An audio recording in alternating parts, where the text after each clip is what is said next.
YouTube, it's Brian Phillips. We want to show you something special today. We got a new fertilizer spreader. We know you guys have been waiting for this forever. But we've got the new Kioti DK6010SE. We've got the loader.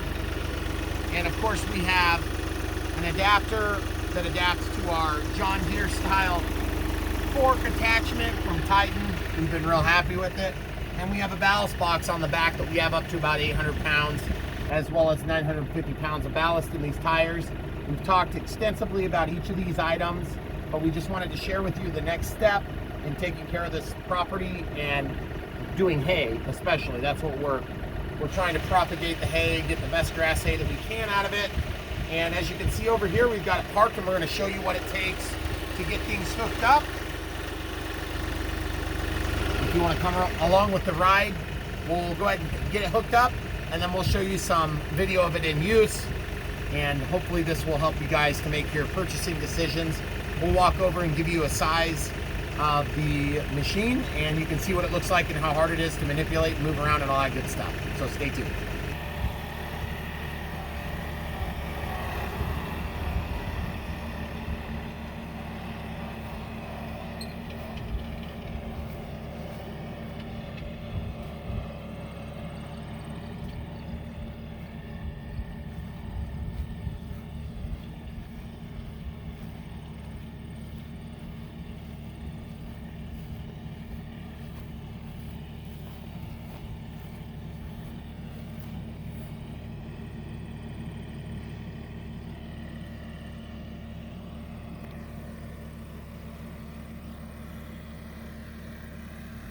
He's going to stop and drop the ballast box first.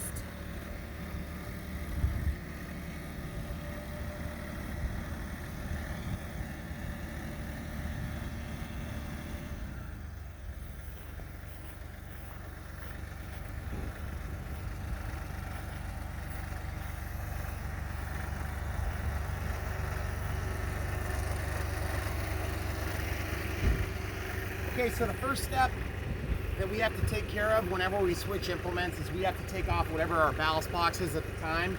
Sometimes we use an implement like this here, which is of course a tiller, to act as our ballast. It's actually lighter than our ballast box though, and it's quite a bit more bulky. Even with this bigger tractor, we got that for our 1025R, which is about a third the size of this tractor. This is a 60 horsepower tractor. That was a 25 horsepower tractor. So the first thing we have to do is we have to drop the ballast box. We have a nice control on the outside for this thing. And so all we have to do is just lower it down. It's a very simple setup.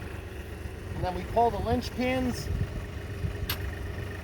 They get a little bit sticky sometimes on the ballast box because we don't take it off all that terribly often. We just have this configured as a forklift because we use it all over the yard for all sorts of stuff. If you have a tractor and you don't have forks yet, get them. It's probably the #1 tool you're going to want. A loader, it always seems like you're going to use the loader all the time, but you almost never use the loader. You use the forks all the time, at least if you're anything like us. And I get a little bit of weight here still, so I got to tip that forward. Once you get this loose, the top link comes right off. Very easy setup. We did flip our top link around because there's a smaller pin here than there is there. So we didn't want the huge pin, it just didn't work for most of our applications. So we put that back on, and as we've done with most of our implements, we've added bushings or top links. This one didn't come with bushings or a top link or any of the 3 linch pins. It did come with the PTO shaft. It came with the 2 support chains, and of course it came with an instruction manual for both the PTO shaft and of course the machine here. It's got like a mixing guide in there, an application guide. So, so far we've been really happy with this. This was a John Deere product, but you can get them from Titan too. And we have links if you want to help support our channel. You can buy stuff from the links below. We'll have that in the video description. So these are telescopic, but we don't really probably need the telescope today, I'm wondering. Well, now that I say that, I probably will need to.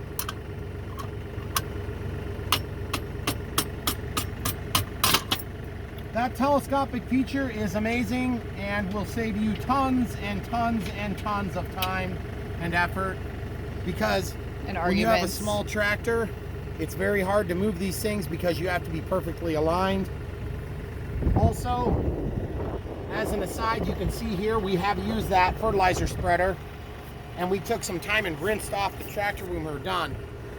If you don't have plans to clean your tractor when you're done using this fertilizer spreader, you should start making those plans, because it will, even though there's a guard to stop it from clinging into the tractor, it gets everywhere. So all the way up to the front end of the tractor, it's covered. You're going to need to rinse it off at least. Yep. So that's one thing to keep in mind. And so obviously, whenever you're working with 3 points, you have to make a lot of adjustments to get things on and off. And in my case, this one's a little bit stiff here. So it's always challenging, especially when you film stuff, because nothing ever quite goes exactly the way you expect they will. Okay, so sometimes you just gotta kind of give it a pound once in a while to get things to release. And then this thing will push that down, and we can tap that off. I usually tap with my foot for maximum potential of injury. So there we go. And then these are little bushings that take you from the class 1 size. And we've got one on that side, so you can see it easy there, Camel Crew. And we just got a bunch of these so we can leave them on all of our implements, so we don't have to go search for them. Actually, and this is the size. Oh, yep. So you can get those at your local tractor supply or Baumgars or whatever it is, Tyson's. It's a 3/4 inch inside diameter, 1 inch outside diameter, and the overall length is 1 5/16 of an inch, and it comes with 2 of them. You can also get a top link kit that includes a top link adapter as well. So it's really handy to have that. Okay, so now that we're decoupled from the ballast box, we'll go ahead and get in position and show you how easy it is. But before we do that, we weren't sure if we would be able to pick this up or move it. And just to show you an idea of how hard it is to move, it's not hard to move, but you're not going to pick this up real easy, because especially if you got product in there, because you can put up to, I think they said 500. Mm-hmm. So I think 500 pounds would be a stretch. But then also, let's show them this while it's off the tractor. Okay. That's just to stabilize the PTO shaft. Came with a good PTO shaft. So this opens and closes those doors down below. And it's really super easy to do. It's a really simple system. And you can open and close them just like that. And then there's also nuts, 2 nuts and then 1 nut for adjusting the size of the opening based on where everything sits. Now, just from sitting out in the weather and having had fertilizer on it, you can see these bolts are already starting to rust, which doesn't surprise me at all, because there is no amount of galvanization that is going to prevent that from rusting. That little teeny bit of carbon in there, it's going to react and you're going to rust. That's what happens when you have fertilizer. So don't plan on these things lasting forever. That being said, these are nickel plated. I would have liked to see them be stainless steel. And then of course we have an agitator in here, which does a really nice job. You can see there's only a little teeny bit left in there, but we did rinse this with the hose when we were cleaning the machine, so we could start from a clean slate, and we locked it in the open position. There's a pin you can adjust. It's much easier to adjust on the outside hole than it is on the inside hole, because this pin doesn't work very good on the inside holes. It's too much of a reach. That being said, the window hits this on the tractor, and we'll show you that here in a second. So we'll get reset.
you guys end up with one of these machines, you'll want to be careful because this window was open when I was backing up to it. But you're not going to want to leave your window open because when you pick it up, you may forget to notice that it's open and you'll run right into it and rip your window off. I didn't rip my window off, but I did bump it a couple of times. So you can see this thing is light enough that you could just slide it forward to the tractor. But if you have a telescopic lift arm like this, you can slide them out like that and it makes it a lot easier. So then we have new bushings here. So we'll just pull those pins out and we can just get the first one super easy. We're just showing you how easy it is to put this on so you guys can gauge whether or not you like this style. We'll put a link so that you can buy one from Titan. If you decide to buy one from Titan, that's great. But we understand that there's always, you know, this is the sort of thing that might make better sense to buy locally. Who knows? Just depends on where you are and how much stuff costs in your area. And availability too. Yep. So I'm going to pull this pin here so I can move. There's a little keeper right there, which is nice.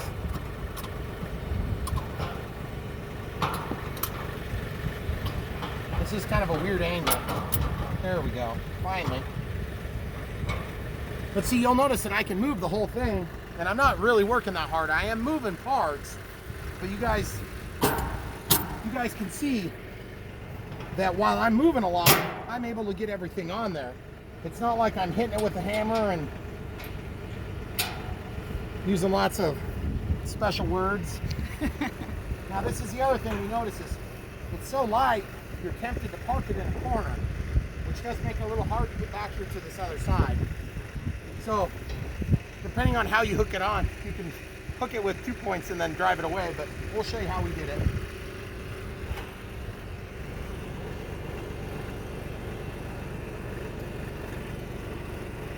See, that's the next problem you'll run into. So the top link can't be attached necessarily without shortening it. I don't want to shorten it. I'll just wait until I have both my links attached.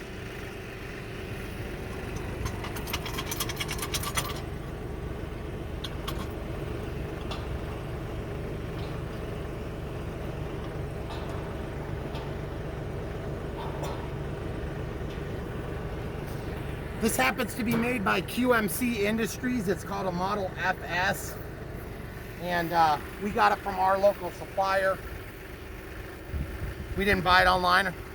We just couldn't get them in time. They were out of stock. So we found one. Luckily, it had already been shipped. But a lot of times you have to pay shipping to your house or to the store. So just be watching for them. They do show up once in a while during the right seasons. So now, I don't want to crawl over there. So I'm going to try to be a little bit tricky here and see if I can get this thing to let me put the top link down, and then I might be able to lift it up. Nope, I can't quite get the angle. Dang it. So I'll have to go around.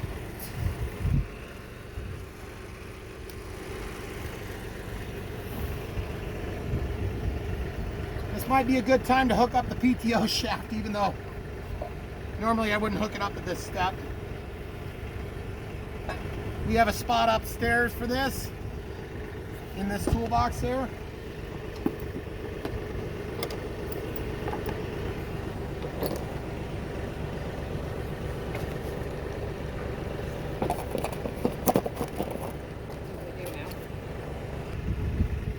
So it's really easy to hook this up, but we're just a little bit too far away to actually do it because it's going to separate the PTO shaft, so we'll have to wait a second.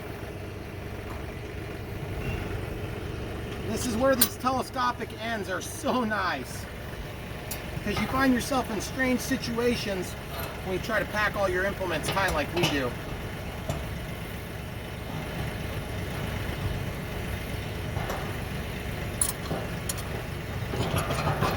Okay, now we have both sides hooked. Now we can actually get myself in a safe spot and go ahead and use the 3-point to lift it up.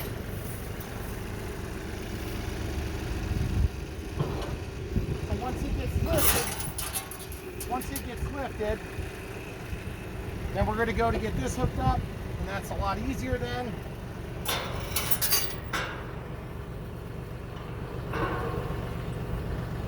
And this thing is not super heavy, but it is challenging to do without a third set of hands. So, get my feet safe, then I'll try to lower it a little bit. And I think the camera crew was helping me on this last time. Yeah, I'll probably have to. So we'll pause it and get that pinned. Okay, so we have the pin through. Put the lynch pin on. And then basically you've got this swivel here because I don't have this pin in yet.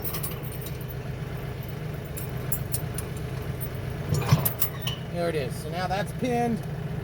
Now this will go up and down. And this thing obviously has a PTO shaft, so we'll just set that onto the output. See what we're dealing with there, people? There's a release button here that opens up this tooth. And you can actually spin this thing if you really need to.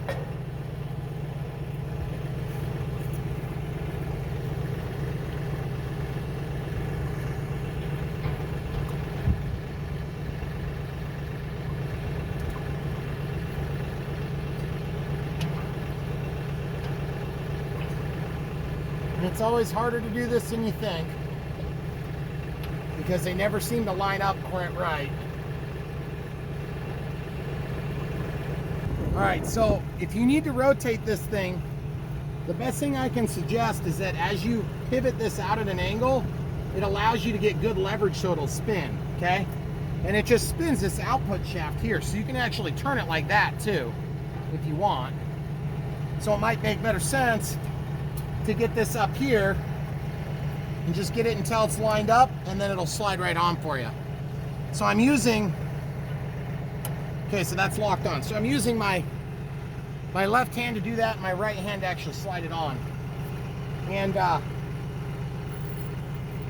this chain is supposed to hold these sleeves in place so that they don't spin, and that prevents you from getting your shirt or your coat or whatever caught as the PTO shaft is spinning like a million miles an hour. But if I had $1 for every time these things broke right there, I'd have lots of dollars. We have however many dollars we have implements. So that being said, what I'll do is I'll go ahead and just hook this around real quick just to demonstrate what it would be like. You can imagine what it'd be like if it did. And that just basically will hold half of it then for the moment. So the best idea is don't stick anything you don't want to lose on any part of the PTO shaft because there's a good chance you're going to lose it. Okay, so now that we have that hooked up, then you can watch for range of motion. We'll come over here so they can see it. Okay, so this is where you're going to check and make sure you're not hitting anything, like the pallet that's over here or whatever. And I was running it with it all the way up, and you guys will see that in your video, but you'll notice that this is at a bit of an angle, so you may need to adjust your top length to get it where you're satisfied. But it's really, really easy to load. You can put it down low to the ground, and then you can just flop bags over the side. Okay, so we're gonna clear there.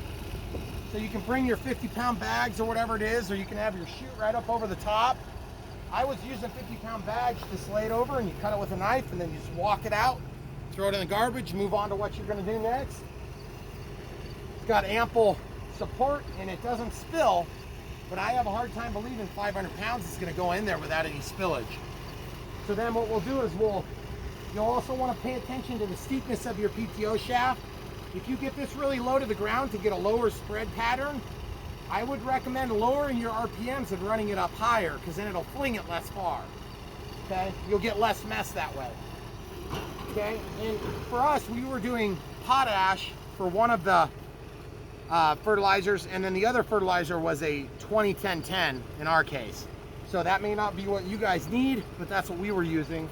And we're gonna see how that works. We did treatments on 2 different spots as a test. So, if you were to start the PTO shaft, it would look something like that. Now I'm not at 540 RPMs, but you get the idea. You can see the auger. And that moves pretty good. And of course, while it's running, you can make your adjustments as needed. And that dispenses the product. Now when you're ready to stop the PTO shaft, stop the PTO shaft, and everything stops. And I was very pleased to see that even with the pelletized product, it would make a little puddle here, but it didn't really fly out everywhere. So our strategy was to put a little bit on over a large area and see if there's an improvement.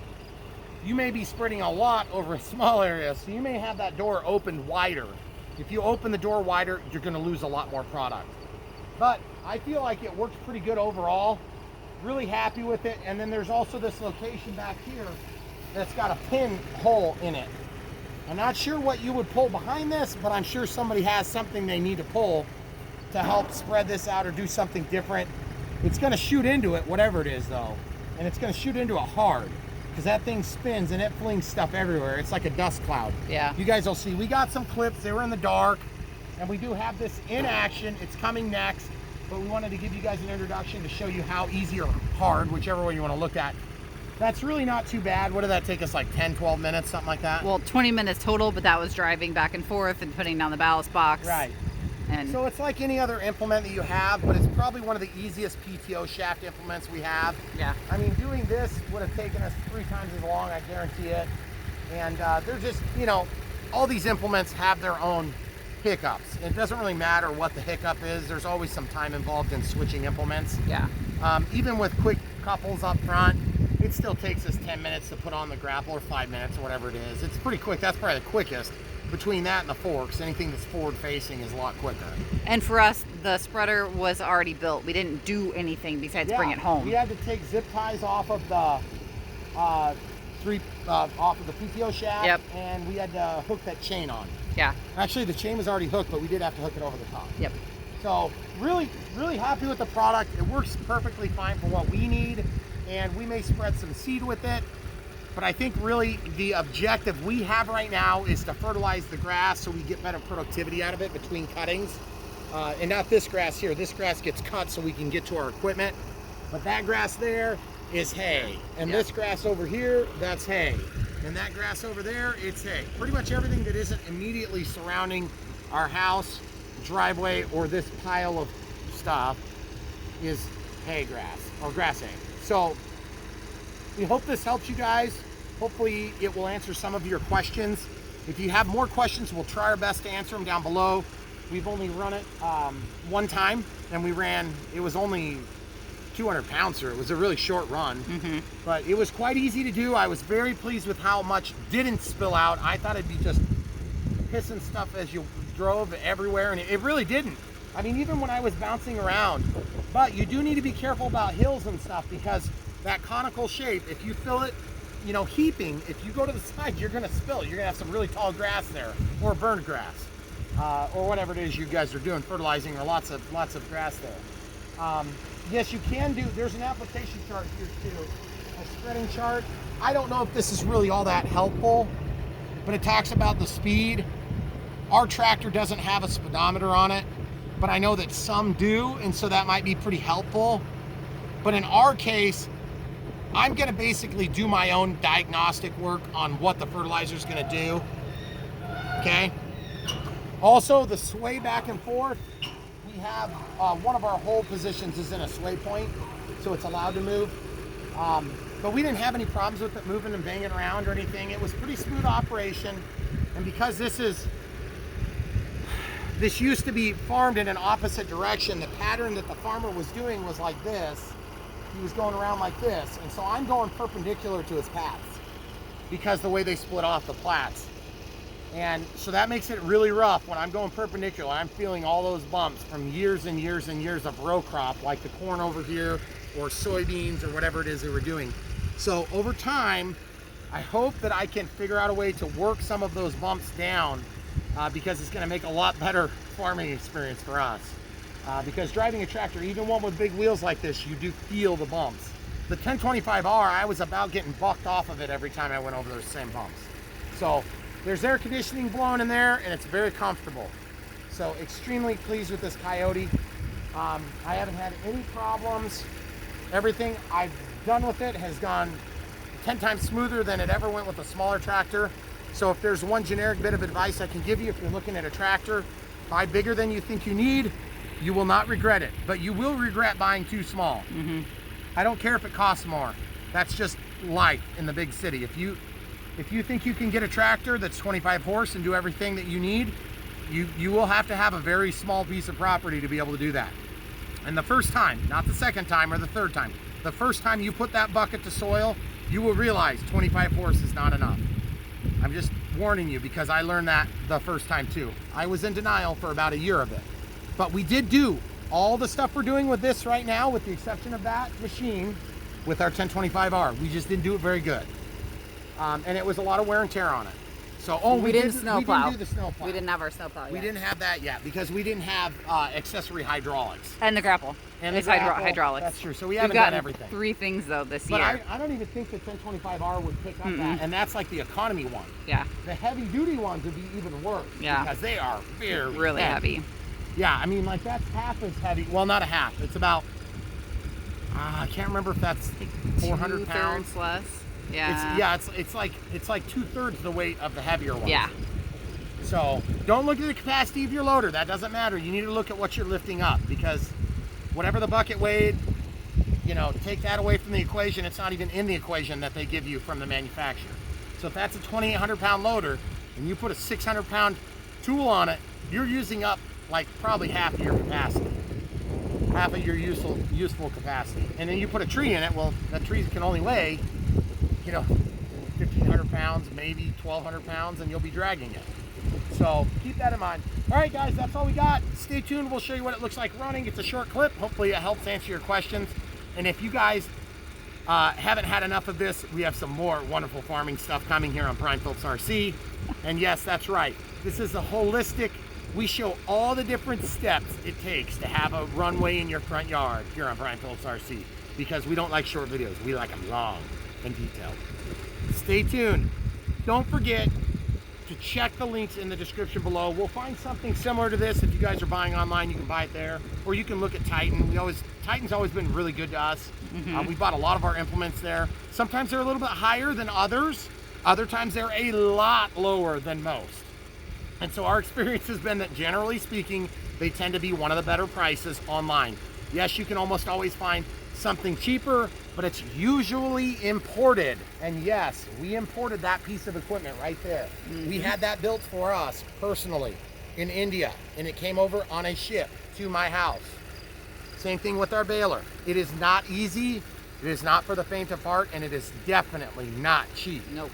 So if you can get it locally, you would be smart to do that. If you go to Alibaba, you are wasting your time. If you go to China, you're wasting your time. Unless you're bringing 30 of these things in, you're wasting your time for that, okay? For the grapple, same scenario. If you're gonna bring in a container of 20 of them or 50 of them or whatever you can fit in a container, you're not wasting your time. But if you're bringing in 2 or 3, you're wasting your time. That being said, we have pre-wasted our time so that you don't have to. That was really good, and we really like it, and the baler is really good, and we really like it. And inside that box there, we've got a hydraulic inline offset tow package. We've never used it. We bought it just in case. It cost $1,000 or more. Probably another $1,000 in shipping, just in case. That was probably stupid. But what are you gonna do? So anyway, all right, guys, this thing is great. We've been real happy with it. Our price point was in the 700s. You might be able to find it for $1,000 right now because everything has literally tripled in cost this year, and who knows what next year will hold. Hopefully not a depression, because then we'll be eating hay. Stay tuned, more to come.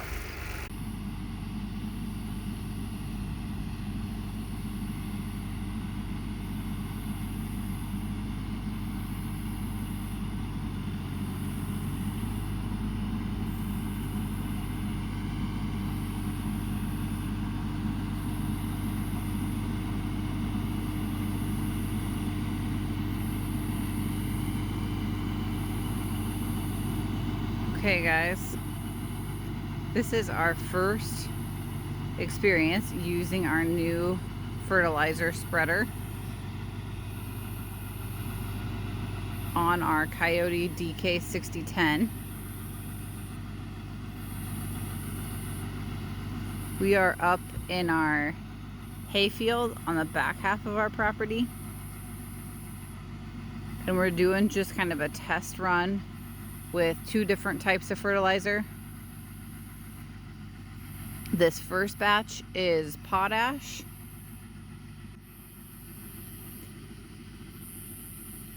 and he's gonna work that on the north side of kind of the top of our hill.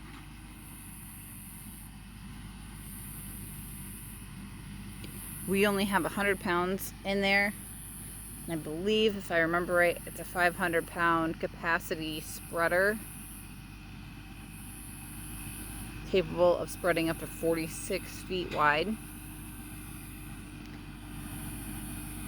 So this is not going to go very far, but we're going to do this test, and then we're going to put in a second fertilizer and do the south part over here where I'm standing. That way we can kind of see what our results are. I'm going to zoom out a little bit so I have some reference. He started over here at this weird exposed tree. That was kind of a starting point. And it's getting really dark, so I'm not going to film for very long. But it's definitely working. It was really easy to hook up. Probably the easiest implement that we've ever put on a tractor.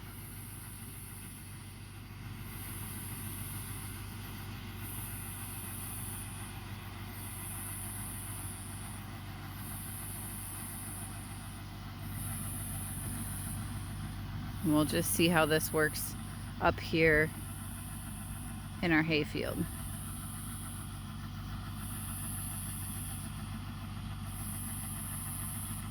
It's late July. We have not had much rain recently, and it has been very hot. It's supposed to be in the mid to upper 90s all week this week.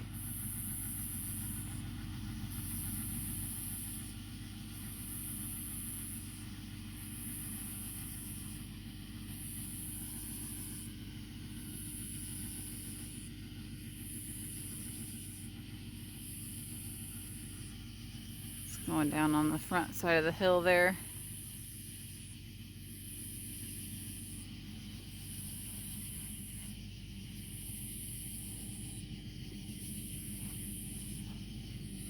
He's gonna line up kind of coming up the hill towards me, and then he'll probably be about out. So I will probably wrap this up so that I can stop and check for him. I don't know how well he's gonna be able to see. See if I can stay a little closer. I don't think he's going slower, so I don't think it's going as far.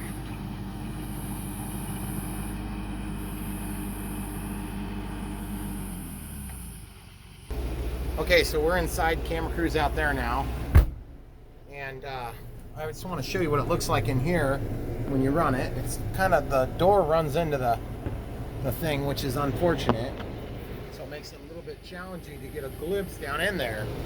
But the agitator definitely, and I want to run it up high so that, you know, high on the 3-point control. So she's going to move a long ways because this thing throws 46 feet supposedly. Okay, so I'm going to run my RPMs back up to 540. Okay, and then I'm going to basically, well, I was more like 2,000 RPMs. And then I'm going to start this and you guys can watch. Okay. So I'm moving along. I'm not going very fast. And as you can see, it's very obvious that the stuff is coming out.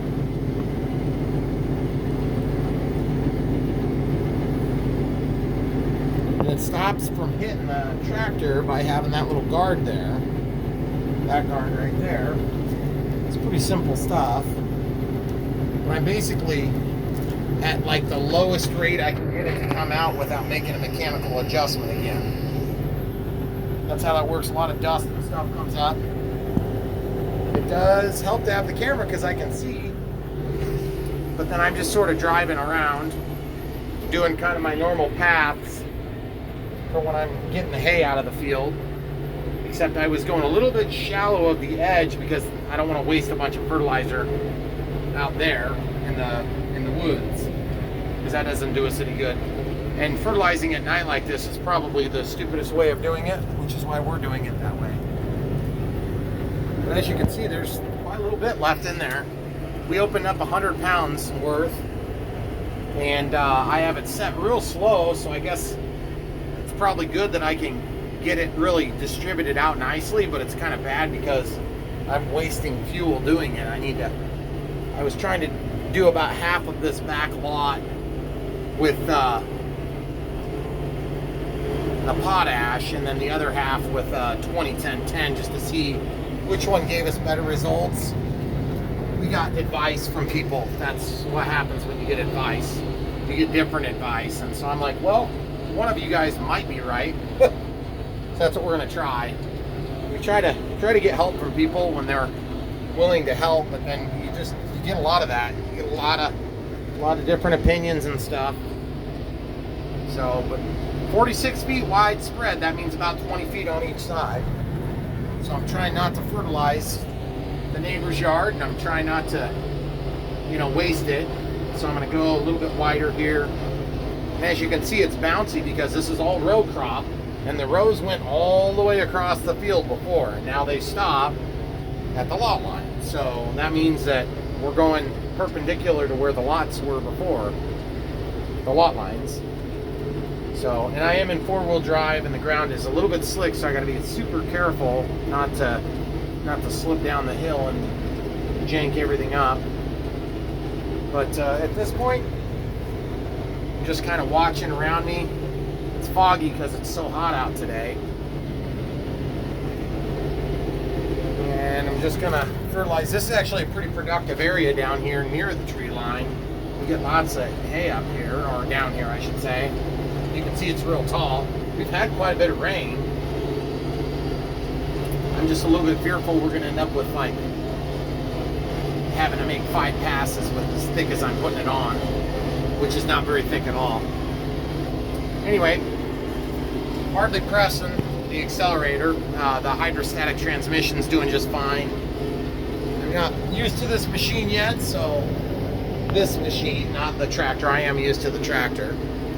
So we're gonna pause and probably end it here, but thanks for watching, guys. Shut that down and it doesn't spill everywhere, which is really nice. I thought for sure it would just go everywhere, but it doesn't. So there you have it, guys. Okay, so it works really nice. You basically set your pin to where you want. You can separate the levers with this knob, and then you can open either this side or that side. And they open simultaneously as it is. But there's also adjustment nuts. There's 2 nuts on top, jam nuts, and then a nut below. We adjusted those so that in the top, it's totally locked shut. We did have to adjust that. Mm-hmm. And this pin sets the amount that it's gonna open when you do open it. So I'm gonna actually open it a little bit further. So from the driver's seat, I could probably do it. If I would have put the pin in the other side, it probably would have worked a little bit easier. And of course I don't have my gloves on anymore, so. It's harder to get into the inside hole, that's for sure. So I'm gonna go a little bit heavier now. So I'm just gonna go down like 3 holes. Then when I open this, a lot more product is gonna come out, and it's gonna come out a lot quicker. So I'm probably not gonna get too many more passes. But guys, thanks for watching. This spreader, this is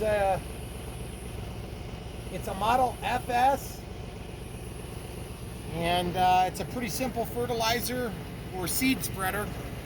It'll hold supposedly what, 6, or they said like 500 pounds. I think it's 500 pounds, yeah. I think 500 pounds would be kind of a stretch though, because we put pretty full. 200 pounds in, yeah, it'd be just about heaping. Yeah. So super easy to put on. We did add bushings to both sides, and it didn't come with a pin here, or yep. or pins.